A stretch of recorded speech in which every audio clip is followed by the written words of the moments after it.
I'm Father Bob Stokig, rector of the Guardian Angel Cathedral in Las Vegas, Nevada, coming to you with another one of our reflections.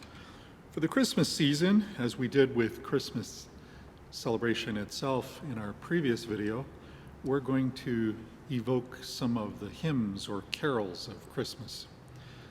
Some years ago, the musicologist Howard Goodall did a 1-hour presentation of the history of Christmas carols. It's a really interesting presentation, which we'll link in the notes below. You may want to watch. But the day after Christmas, which is Sunday, December 26th in 2021, is the Feast of the Holy Family. We have barely had a chance to open our presents and have Christmas dinner, and we're back in church. And not only that, but on the Feast of the Holy Family, Jesus doesn't stay a baby very long, though our Christmas hymns keep him there.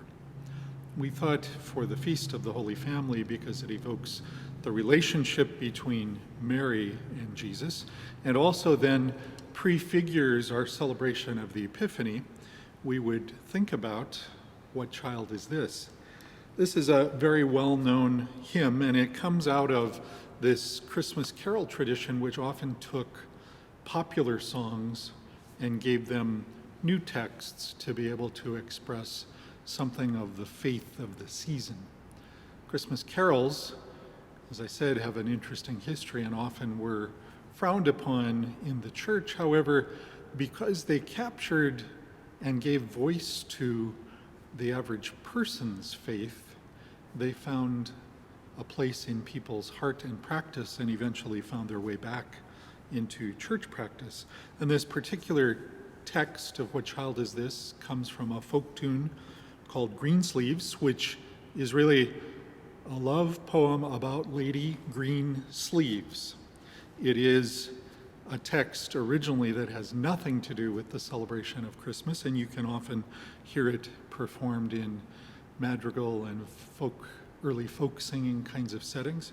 But the Christmas text does something like what our nativity scenes do as well. As I said on our Christmas video, it was St. Francis of Assisi who wanted to bring this celebration of the incarnation of Jesus into our midst, into clearer focus to the Christians of his time. And as the nativity set or nativity scene or creche, whatever you call it in your family tradition, became more and more used, the conflation of Luke's gospel, which gives us the image of Jesus being born and the shepherds being the first to visit, that gets conflated with Matthew's gospel, the only other of the four gospels to have a birth story, which then gives us more information about Joseph and his role, and then the entrance of those three magi, which in the biblical text, of course, are not three, and were never in the biblical text called kings, yet in our tradition, that's how we've imagined them in our crib scenes, so that's how we sing about them in Christmas. We hope this Feast of the Holy Family finds you and your family in good shape, hopefully together and hopefully all healthy as you gather to celebrate the season in whatever safe pandemic era ways you can this year. And as a part of that celebration, we want to assure you of our continued prayers for you and your family from our family here at the Guardian Angel Cathedral in Las Vegas, and invite you to read those first chapters of Luke and Matthew as a part of your celebration this year, and maybe even enter into the song, What Child Is This?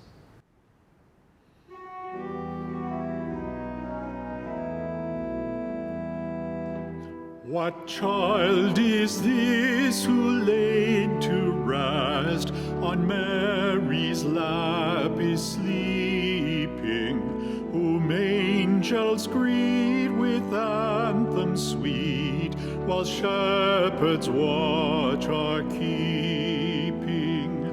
This is Christ the King, whom shepherds guard and angels sing. Haste, haste to bring him the babe, the Son of Mary. So bring him incense, gold, and myrrh. Come, peasant king, to own him. The King of kings salvation brings. Let loving hearts enthrone him. This is Christ the King, whom shepherds guard and angels sing. Haste, haste to bring him, Lord, the babe, the Son